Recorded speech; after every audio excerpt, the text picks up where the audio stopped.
Hello friends Odisha शिक्षा दर्पण में आपको पुणी थे स्वागत जनाऊँगी। चलतु डेरी नक स्टार्ट करवा आज वीडियो। आज वीडियो में मुझे इनफॉर्मेटिव वाला वीडियो नहीं कि आसी बहुत सारा कमेंट मत आसूँ 2-3 दिन है ओटीटी एग्जाम रे आम चैलेंज करवा कि नहीं आमर एतिक मार्क रोचे आमर चैलेंज करवाटा माने ठीक हम कि नहीं आउ जो आंसर कि आपण को प्रोविजनल ऑफिशियल आंसर की मिली फाइनल आंसर कि आसब कि नहीं जदि आसब केते मार्क रिड्यूस हम कि केते मार्क अधिक ग्रेस मिल तार अपडेट पाई आपण मैंने मत बहुत सारा कमेंट करते तेणु आपण रिक्वेस्ट मुझे वीडियो नहीं कि आसली जे आपण मानक विथ माने कंप्लीट माने इनफॉरमेशन सहित मुझे वीडियो देवाक जाऊँगी। तेणु चलतु डेरी नक स्टार्ट करवा आज वीडियो को स्टार्ट करने पूर्व सर्वप्रथम आपको ये कही रखी चैनल जदि प्रथम थर पर विजिट कर चैनल को सब्सक्राइब करके जावाक बिल्कुल भूलु ना जहाँ भी किसी एजुकेशनल अपडेट सर्वप्रथम आपने चैनल माध्यम पाइपर। चलतु डेरी नक स्टार्ट करवा आज वीडियो को। देखो यहाँ भारी नॉर्मल कथा जे आपण मैंने जदि ओटीटी एग्जाम देइछंती एटा बहुत ही नॉर्मल कथा जदि आपण मैंने ओटीटी एग्जाम देइछंती और आपणकर 73-74 रोची बहुत सारा कष्ट आपण मानको होउथिबो जिनस मु नीचे फील करि परछि।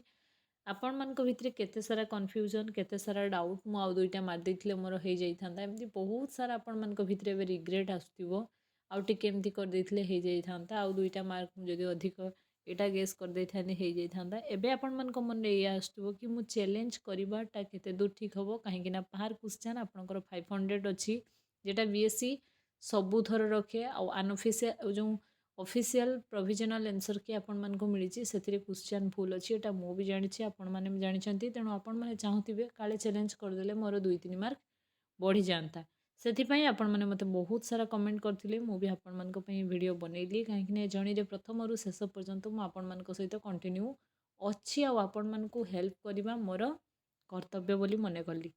देखो आपणकर online challenge of the answer key link will be available 24/7 from the 29/12/2025 11 to 4/1/2025 माने ऑलरेडी आपणकर चैलेंज टाइम एवं चली अच्छी आज 31 तारीख आपणकर है 29 तारीख आपणकर स्टार्ट हो जाइए।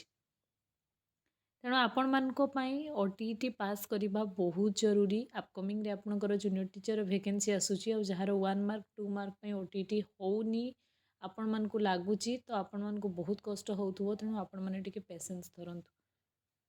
जो मानकर मु कहूची देखंतु जो मानकर आपणकर 1 मार्क कि 2 मार्क पई ओटीटी होउनी आ आपण को 2-3टा क्वेश्चन भूल अच्छी आ तार आंसर आपण चैलेंज करिया पई चाहूचंती सेमानकु मु कहिबी आपण माने चैलेंज करंतु।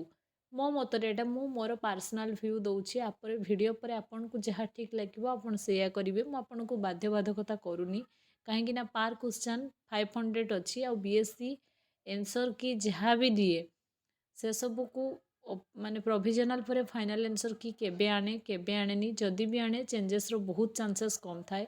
एथर आपण मानकर नुआ सरकार एग्जाम करिछि मे भी कौन चेंजेस हम से मुझे कहीपरूनी किंतु मु मो पर्सनल ओपिनियन आपण मानक दउछि जदि आपण मानकर 1 मार्क 2 मार्क पई ओटे क्लियर होउनी रही जाउछि तो आपण माने चैलेंज करदेवाटा बेटर जदि बढ़े कि न बढ़े मनी आपणकर बेक हेनी ये आपण मैंने प्रथम जाणी रखु बीएससी केबे कहारी पैसा फेराए ना आग पर्यंत भी क्वेश्चन माने आपणकर चेंज होगी आपन को चैलेंज रो क्वेश्चन रो ग्रेस मार्क मिलेनी जदि भी मिले 1-2 क्वेश्चन एतिकी किंतु जो मानकर 10 मार्क 6 मार्क 8 मार्क एमती पई ओटीटी होउनी से माने चैलेंज करबा तांको निजे ऊपर डिपेंड करे तेणु आपण माने सेटा माने चिंता करिवे किंतु 1 मार्क 2 मार्क में जार भी होनी मु कहबी सी निहाती चैलेंज करदेवाटा बेटर कहीं मनी आपणकर वन्स गले फेरिले कि न फेरिले जिते मैटर करेनि जदि वन्स आपणकर ओटीटी क्लियर हो जाउछे सेटा आपण मानक पई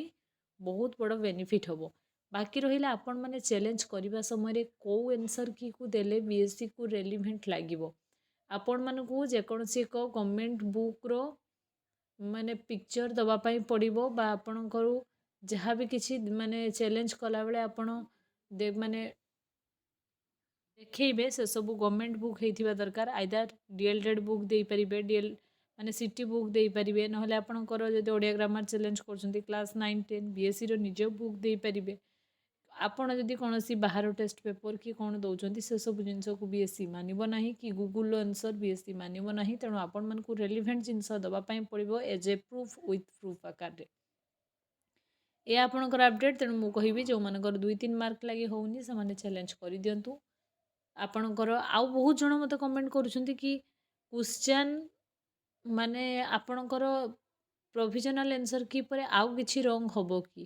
ଆଉ କିଛି ରଙ୍ଗ ହେବ ଯଦି କିଏ ଚ୍ୟାଲେଞ୍ଜ କଲା BSc ମାର୍କ ଦେଲା ତାହେଲେ ଆପଣଙ୍କ କ୍ୱେଶ୍ଚନ୍କୁ ରଙ୍ଗ କରିକି ଯେଉଁଟା ଠିକ୍ ଥିବ ମେ ବି ସେଇଟା ମିଳିପାରେ। କିନ୍ତୁ ଚ୍ୟାଲେଞ୍ଜ ଯଦି ଆପଣଙ୍କର ସକ୍ସେସଫୁଲ୍ ହେଉଛି ସେଇଟା ଆପଣଙ୍କ ପାଇଁ ବହୁତ ବଡ଼ ଗୁଡ୍ ଲକ୍।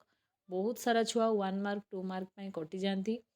ତେଣୁ ଆପଣମାନେ 1 2 3 4 ମାର୍କ ପର୍ଯ୍ୟନ୍ତ ଯଦି ଆପଣଙ୍କ ପାଖରେ ସେମିତି ଫାଇନାନ୍ସିଆଲି ଆପଣ ଷ୍ଟାବୁଲ୍ ଅଛନ୍ତି, ଯଦି ଆପଣ କରିପାରିବେ 1 ମାର୍କ ବାଲା ତ ସିଓର କରିନିଅନ୍ତୁ। ମୁଁ କହୁଛି କାହିଁକିନା ଯଦି ନୂଆ ସରକାର ଆପଣଙ୍କର କି ପ୍ରକାର ଏକ୍ଜାମ୍ କଣ୍ଡକ୍ଟ କରୁଛି ସେଇଟା ତା ଉପରେ ନିର୍ଭର କରେ। ପୂର୍ବରୁ BScର ଏଟା ଗୋଟେ ପଇସା ଲୁଟିବାର ମାନେ ପ୍ରୟାସ ଥିଲା। ମୋ ଟାଇମ୍ରେ ବି ମୋର ବହୁତ ସାରା ସାଙ୍ଗ ଚ୍ୟାଲେଞ୍ଜ କରିଥିଲେ।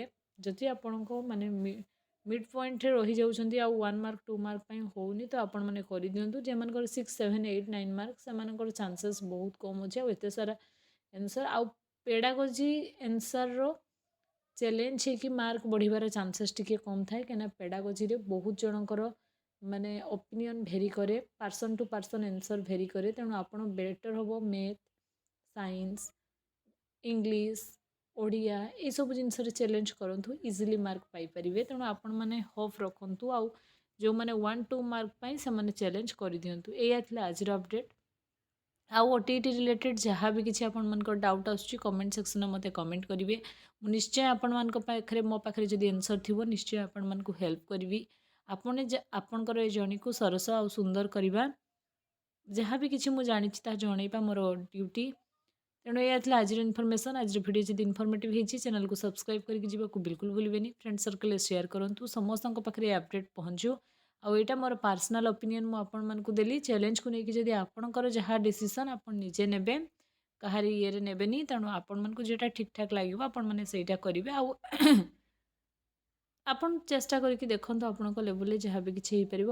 1 ମାର୍କ 2 ମାର୍କ ପାଇଁ ଯେଉଁମାନଙ୍କର ହେଉନି ସେମାନଙ୍କୁ ଆଶା କରିବି ସମସ୍ତଙ୍କୁ ଗ୍ରେସ୍ ମିଳିଯାଉ, ଆପଣମାନଙ୍କର କ୍ଲିଅର୍ ହେଇଯାଉ। OTTକୁ ନେଇକି ଏଇଟା ଅପଡେଟ୍ ଥିଲା। ଆଉ ଆପଣ ମୋତେ ବହୁତ ଜଣ ପଚାରୁଥିଲେ ଯେ ଓଷ୍ଟେଡ୍ ଆମେ କେମିତି ପ୍ରିପାରେସନ୍ କରିବୁ। ଓଷ୍ଟେଡ୍ ପ୍ରିପାରେସନ୍ର ଭିଡ଼ିଓ ଯଦି ଆପଣମାନେ କମେଣ୍ଟ ସେକ୍ସନରେ ମୋତେ କମେଣ୍ଟ କରିବେ ମୁଁ ନିଶ୍ଚୟ ଆପଣମାନଙ୍କ ପାଇଁ ନେଇକି ଆସିବି। ଓଷ୍ଟେଡ୍ ମୁଁ PCMରୁ ଦେଇଥିଲି, ଆପଣମାନେ ଯେଉଁ ବି ବ୍ୟାକଗ୍ରାଉଣ୍ଡରୁ ମୋତେ କମେଣ୍ଟ କରିକି କହିଲେ ମୁଁ ଆପଣମାନଙ୍କ ପାଇଁ ନେଇକି ଆସିବି। ଏଇଆ ଥିଲା।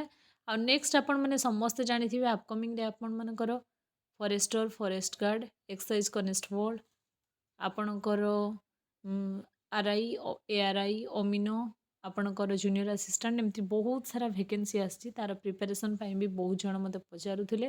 ମୁଁ ଆପଣମାନଙ୍କ ପାଇଁ ଏକ ରୁଟିନ୍ ଚାର୍ଟ ନେଇକି ଆସିବି, ଆପଣମାନେ କେମିତି ପ୍ରିପେୟାର କରିବେ। ଆଉ CGLର ଆପକମିଂ ଭେକେନ୍ସି ବି ଆସୁଛି ନୁହେଁ ଅଲରେଡ଼ି ଆସିଯାଇଛି। ସେଇଟା ବି ବହୁତ ଜଣ ପଚାରୁଥିଲେ ଯେ ଆମେ ସବୁବେଳେ ଡିମୋଟିଭେଟ୍ ଫିଲ୍ କରୁଛେ, ଡିମୋଟିଭେଟ୍ କେମିତି ମାନେ କମ୍ ଫିଲ୍ କରିବା, ପ୍ରିପାରେସନ୍କୁ କେମିତି ଏକ ସ୍ମୁଥ୍ ୱେରେ କମ୍ପ୍ଲିଟ୍ କରିବା, ଏସବୁର ଟିକେ ଗାଇଡ଼େନ୍ସ ଦିଅନ୍ତୁ। ନେକ୍ସଟ ଭିଡ଼ିଓରେ ମୁଁ ନିଶ୍ଚୟ ଆପଣମାନଙ୍କ ପାଇଁ ସେସବୁ ଉପରେ ଗୋଟେ ଅପଡେଟ୍ ନେଇକି ଆସିବି। Thanks for watching.